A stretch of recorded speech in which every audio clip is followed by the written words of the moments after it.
So to take a 420 Eclipse and Dodge Neon brake booster off, first thing you're going to do is take the battery out. And it's going to be right here. There's the brake booster.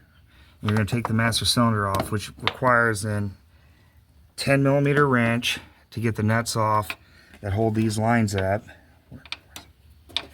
And you're going to also want to demount this or just straight up unplug it. The reason we left it on there is so brake fluid wouldn't go everywhere. So the next thing you're going to do is you're going to come down here. And there's going to be 4 nuts. And there's a hole that allows you to get to the hardest nut that's in that top corner. And you're also going to take off this. There's a cotter pin. There's also a cotter pin right there where my flashlight is that you'll just use like a flathead screwdriver. You could, or a tiny needle nose pair of pliers. But don't forget, the whole access is that hard nut to get to for your brake booster. And then after that, it should all just pull out, and then you just put everything back in and line everything back up. That's the cotter pin and the pin. You gotta make sure after you pull the cotter pin, you're gonna then push the pin out so you can go.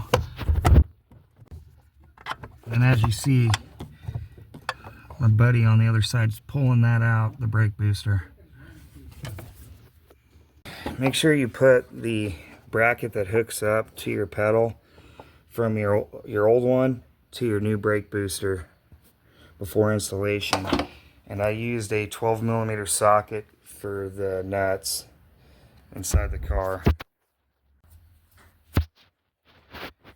And in the front, so one of the things you're going to do too is once the brake booster installation comes in, it was a lot easier with 2 people, one person inside and the other person outside, lining it up and getting it in. And one of the things I used to help get it into was get the pin hooked up, and then you can use the brake pedal to pull back to help pull in all the studs that the nuts go on for the brake booster mount.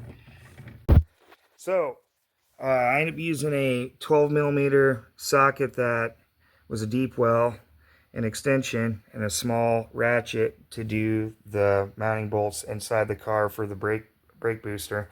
And on the outside we used just a 10mm wrench to get everything off, and we got everything hooked up. So yeah, that's how you do it. It's not that hard.